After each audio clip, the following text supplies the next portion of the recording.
no social media and like no existence on Google. Like, did I date a ghost? Like, what the hell?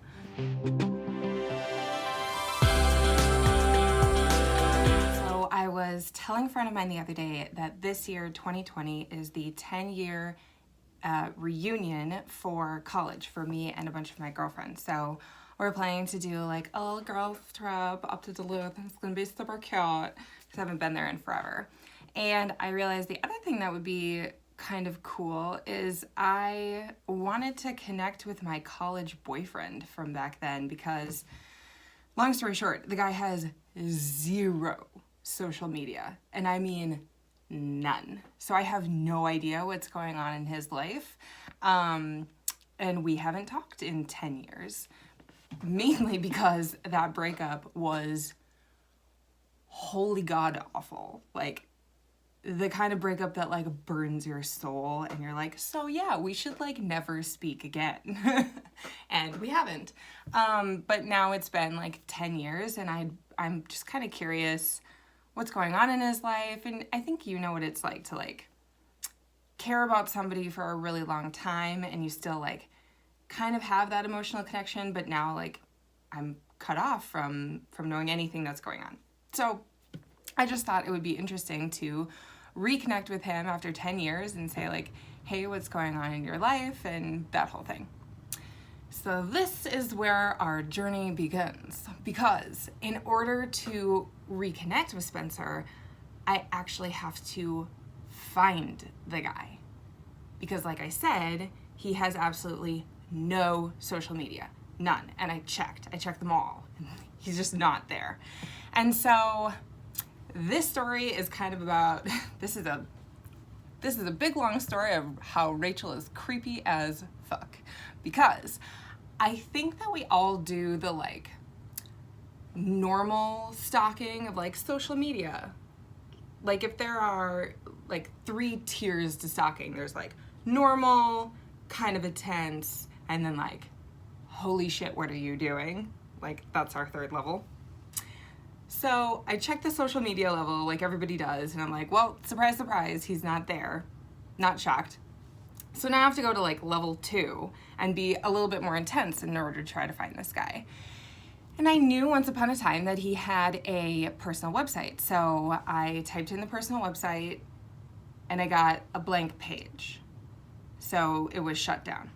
And I was like, no big deal. Like I know that a mutual friend like 9 years ago told me that that Spencer and his brother had created a business. And the business name was really memorable. So I looked up the business name and that got me a blank page too. So the business was shut down. And I was like, whoa, like this is a couple of dead ends, like right off the bat.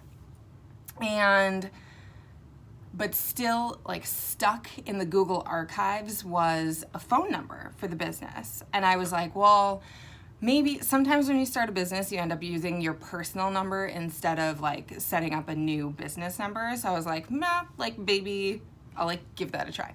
So I called the number and I'm like expecting it to ring and then go to voicemail. And apparently I needed those 15 seconds of ringing before I went to voicemail to figure out what I was going to say, because I didn't get them. I didn't get the 15 seconds. It went immediately to voicemail and I was like, oh shit, I don't have a plan for what I was gonna say. So I was like, hi, this is me. Is this Spencer? I'm not really sure. Hi, how are you? I like hope you're doing well. Okay, no need to call me back, but like, hope you're good. Peace, bye. Oh, the most awkward voicemail ever. But like, who the hell leaves voicemails anymore? Like, it's so awkward. Anyway, so I was like, no big deal. And then, all right, I was a little creepy when I did this. I remembered his brother's name when they created the business website. So I Googled his brother and I found his brother, and his brother works at like the U of M Twin Cities or some affiliate. And I know for sure that it's gotta be his brother because on his bio on the website was like, had created an IT company with his brother up in Duluth. So I was like, okay, cool. Like I found his brother, but like, that's not really helpful. So I'm like, okay, I hit a bunch of dead ends. Where do I go from here? I was like, oh, I don't really know. So I just like Googled him, and he didn't show up on Google, like on the internet.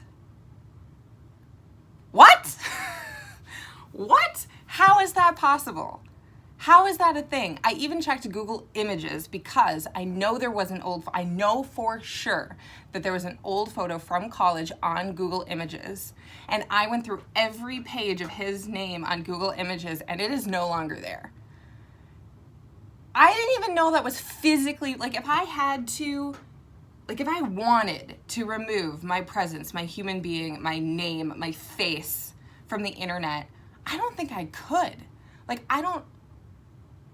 how do you do that?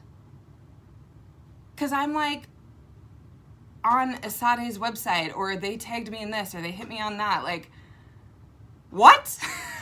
How is that a real thing?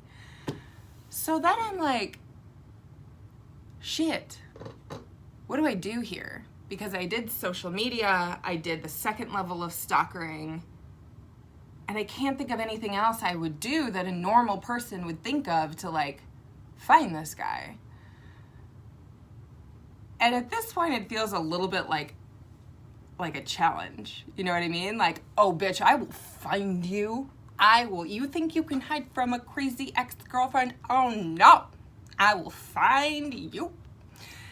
And except like these are all of my stalking skills. Like I hit them up, like social media, websites, Google, like, so now we're at level 3, like the core of creepy ex-girlfriend stalking. Because I was sitting at work one day, like this kind of going on in the back of my mind, and I realized that in order to register a website on GoDaddy or Bluehost or whatever, it connects to the Whois database. And if you go on whois.com, you can look up the information of the people who registered the website. So ding, ding, ding, ding, ding. So I go on like the Whois website and I type in the business name, and I'm like crossing my fingers that it wasn't his brother that registered the domain, and I'm crossing my fingers that they wanted to save money by not, there's a way where you can remove your personal information and not have it show on Whois. So I'm like banking that it's gonna be there. So I go to whois.com, type in the business name, boom! There it is, ladies and gentlemen. Ladies and gentlemen. I have Spencer's email address, phone number, and physical address, which is a little bit creepy. To like, I know where you live, or lived when you created the website. And to make things even more creepy, and I'm only gonna admit this to you, I for sure opened up another tab and went on to Google Maps and hit Street View and like checked out the house. I don't know why. I was just really curious. Plus, he lived like a couple of blocks from Pizza Luce in Duluth, and I'm like, that's baller. Like, that's like prime real estate. I would go to Pizza Luce every day. Every day. Anyway, so then I have his email address and phone number, and I opened up another tab, and I was like, there's a way you can check if an email address is still valid. So I typed it in, and the email address is no longer valid. I was like, what? How many dead ends am I gonna hit with this guy? This is insane. So I was like, okay, so the last like little piece and crumb of information that I have for you is your phone number. So I text him, and I text the phone number and I go, hey, is this Spencer? And he gave some like flip response. I can't remember what it was, but the guy was basically like, no, this isn't like who you're looking for. And I was like, is he pulling my leg? Like, is he effing with me? Is this actually Spencer and he's just effing with me? So I decided to ask. I was like, how long have you had this phone number then? And he said spring 2019, which one is a valid answer, which tells me he really isn't Spencer. And number two, like, that's a year ago, which is when I am approximating that his business shut down as well. Which is when I get to the point of the story where I like kind of pause. Because I've done like the fun things. I've done like the social media stalking and then the Google stalking and then the like seriously like super creepy ex-girlfriend stalking. The core of creepy. And all of that was fun. But now I'm like pausing and thinking like, hold on. You don't have social media. Your personal website is down. Your business is over. You don't have an email address and you don't have a phone number. Who doesn't have a phone?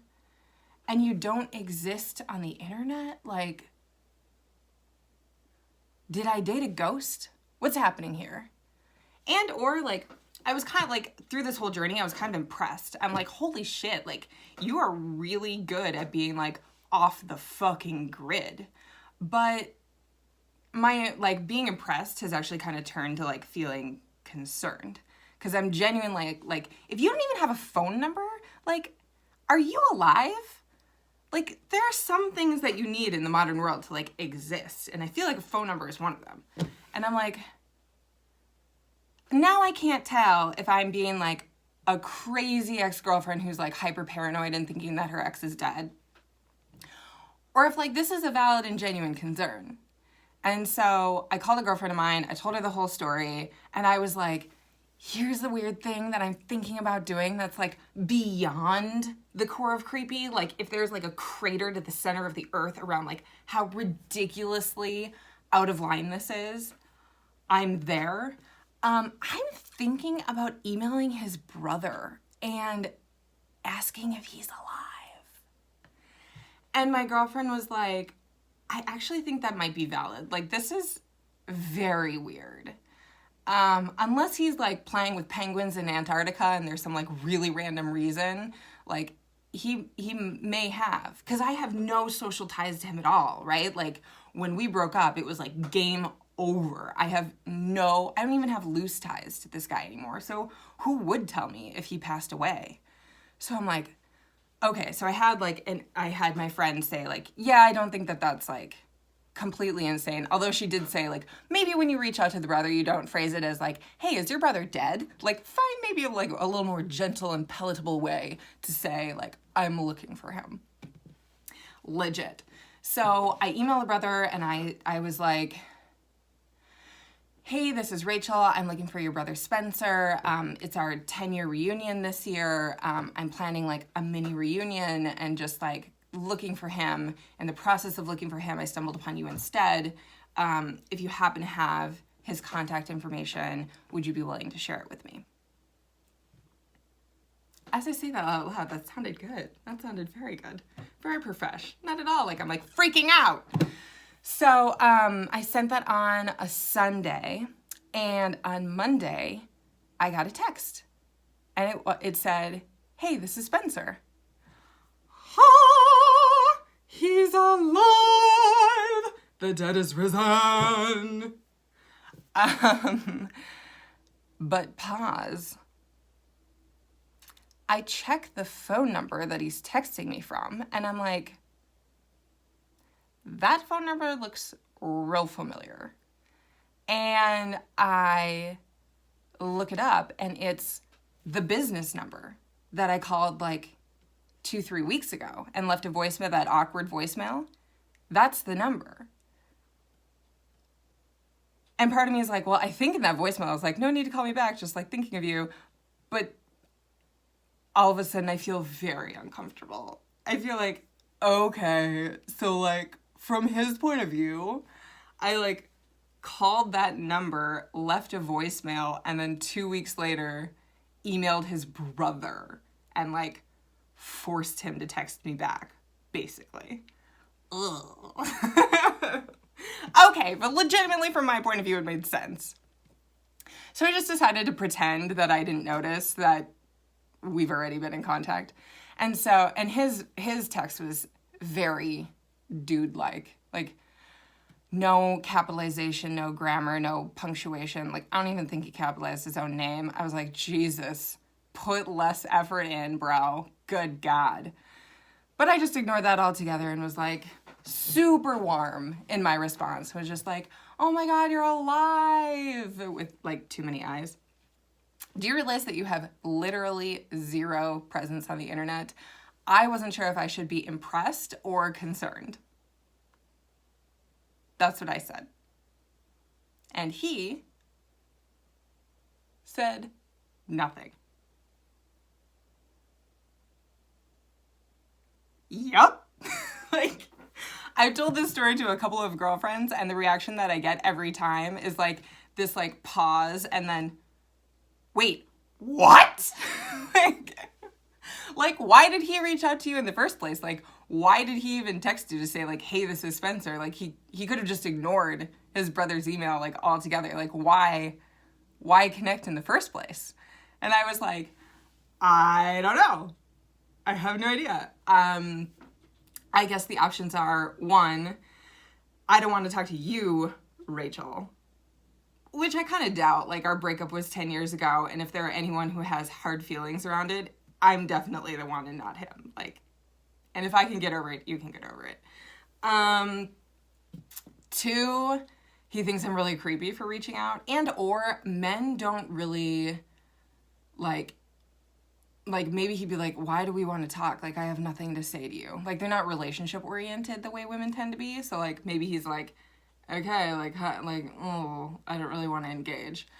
Or the third option could be, I mean, I don't know how important that the business was to the center of his life, but like, potentially life's not going super well right now. And for somebody to reach out and be like, hey, I want to reconnect, and, you know, how's your life going? My life's going pretty shitty. Thanks for asking. How about you?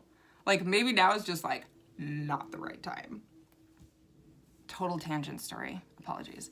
Friend of a friend dated this guy for many months. He put in a ton of effort. They slept together, and this guy, like, dropped off the face of the fucking planet for 3 months. And she was like, are you serious? Fuck you, dude.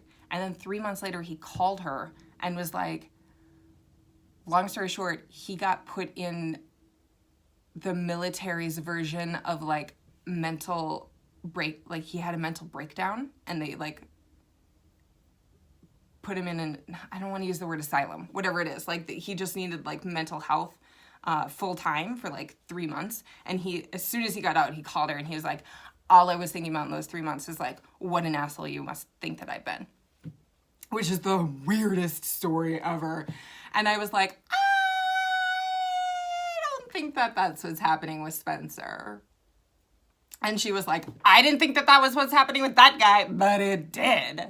So, mental health issues aside, I think that at the beginning of this journey, I really wanted to connect with him, and I thought it would be like lovely and nostalgic and fun, and like I wanted that. And then as the journey progressed, what I really wanted was like to know that he was alive and okay.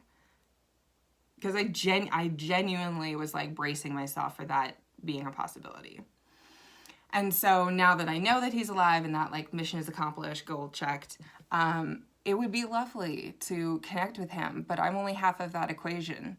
And if he doesn't want to connect, like, I'm just going to have to be fine with that. And that, ladies and gentlemen, is my crazy ex-girlfriend stalking story. So, if you ever need to find an ex-boyfriend, don't call the NSA. Call Rachel Brewster. Girl, I got you. I got you. We will do this together.